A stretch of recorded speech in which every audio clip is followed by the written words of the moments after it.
इंडी गठबंधन में आपस में कंपटीशन के लिए ये आरएसएस और बीजेपी पर आरोप करते हैं। ये जो आवास का मामला है राबड़ी जी का, इसको राज को राज रहने दो। राजद और कांग्रेस का बेमेल रिश्ता है, ये कभी एक साथ रह ही नहीं सकते हैं कि मुकेश सहनी का नाम का घोषणा करना कांग्रेस के लिए बहुत घातक साबित हुआ।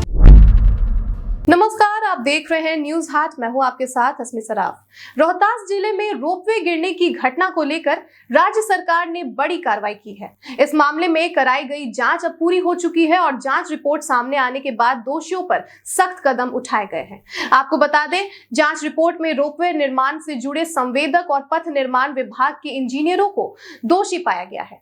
इसके बाद राज्य सरकार ने प्रोजेक्ट इंजीनियर और जूनियर इंजीनियर को निलंबित कर दिया है। वहीं रोपवे का निर्माण करने वाली कंपनी को ब्लैकलिस्ट भी किया गया है। राज्य सरकार ने रोपवे गिरने की घटना के तुरंत बाद जांच के आदेश दिए थे। रिपोर्ट में स्पष्ट हुआ कि निर्माण कार्य में गंभीर लापरवाही बरती गई थी, जिसके कारण यह हादसा हुआ। सरकार ने साफ किया है कि दोषियों के खिलाफ आगे भी आवश्यक कानूनी कार्रवाई की जाएगी।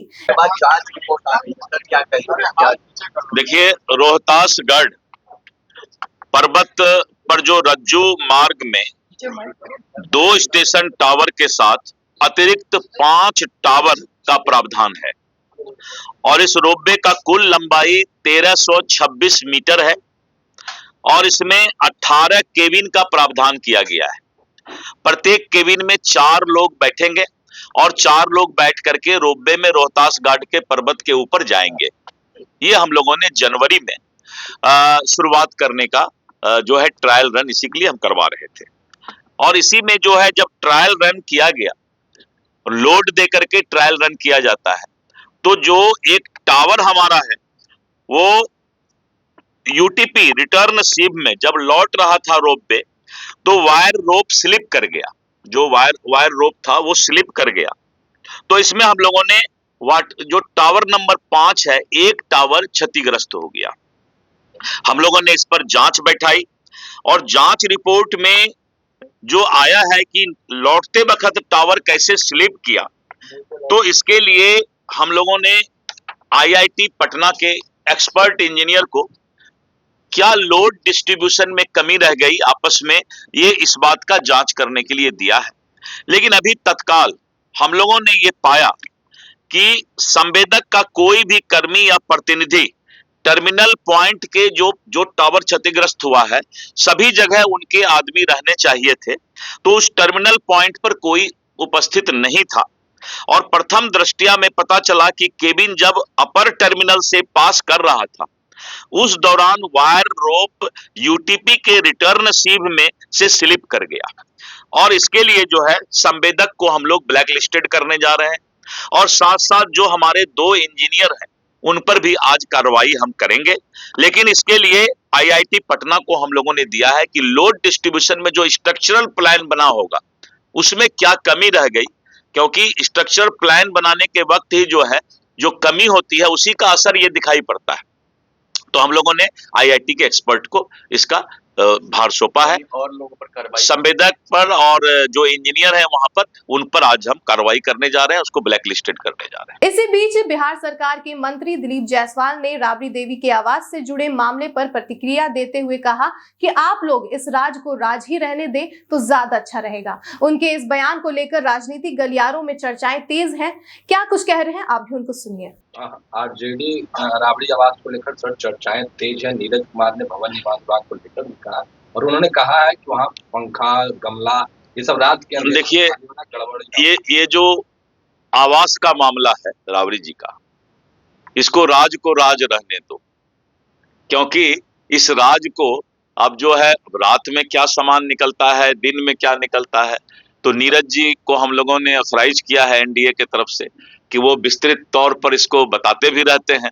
लेकिन सच्चाई यही है कि बिहार की जनता उस बंगले को राज ही हमें लगता है राज ही रह जाएगा, वो अब वो कभी राज खुलने वाला नहीं है। पत्रकारों के उपेंद्र कुशवाहा की पार्टी के विधायकों के टूटने के सवाल पर भी दिलीप जायसवाल ने कहा कि इस पूरे मामले में उपेंद्र कुशवाहा को स्वयं स्थिति स्पष्ट करनी चाहिए ताकि जनता के सामने सच्चाई आ सके। कुशवाहा को लेकर पहले उन्होंने पिता को सेट किया, बहू को सेट करने की बात हो रही है। उपेंद्र कुशवाहा के नेता लोग नाराज। उपेंद्र जी ने इसको स्पष्ट कर दिया है और हमें लगता है कि उपेंद्र जी ही बेहतर जवाब दिए हैं, इसलिए इस पर और चर्चा की आवश्यकता नहीं। इसी कड़ी में आपको ये भी बता दें कि दिलीप जायसवाल ने राजद, कांग्रेस और मुकेश सहनी पर भी जमकर निशाना साधा है। उन्होंने कहा कि हार के बाद 7 दिनों तक विपक्ष के नेता को अपने घर में बंद रहना पड़ा।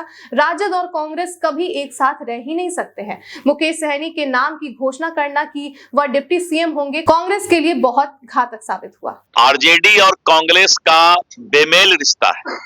आपने इलेक्शन के वक्त भी देखा होगा कि जब तेजस्वी यादव जी ने मुख्यमंत्री के चेहरे की घोषणा की बात की और मुकेश सहनी जी भी पीछे पीछे लगे थे कि भाई जब आपका घोषणा हो तो मेरा भी डिप्टी सीएम का हो जाए, लेकिन 7 दिन तक विपक्ष के नेता को अपने घर में बंद रहना पड़ा।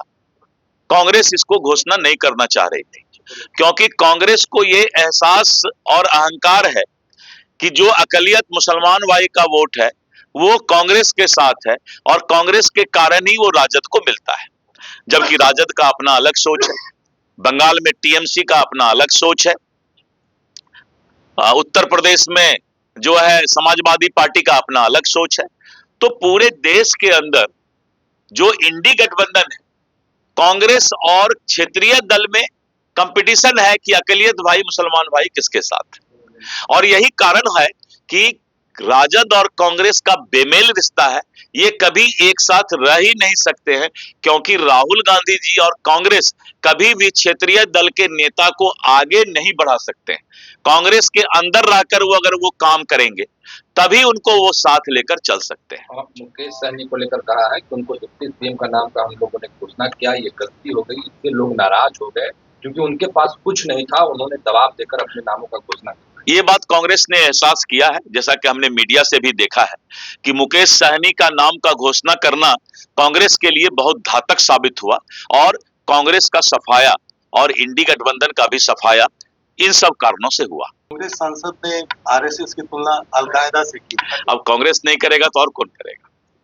कांग्रेस अगर इसकी तुलना नहीं करेगा तो उसका मुसलमान वोट, अकलियत वोट गड़बड़ा जाएगा।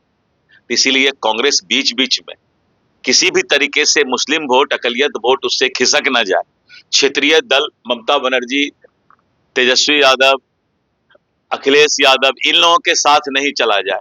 तो ये इंडी गठबंधन में आपस में कंपटीशन के लिए ये आरएसएस और बीजेपी पर आरोप गढ़ते हैं। ये आरएसएस और बीजेपी पर आरोप नहीं है, ये आपस का उनका कंपटीशन है तुष्टीकरण की राजनीति में। तो आपने सुना कि क्या कुछ कह रहे हैं दिलीप जायसवाल। फिलहाल के लिए बस इतना ही। आप देखते रहिए न्यूज़ हट। धन्यवाद।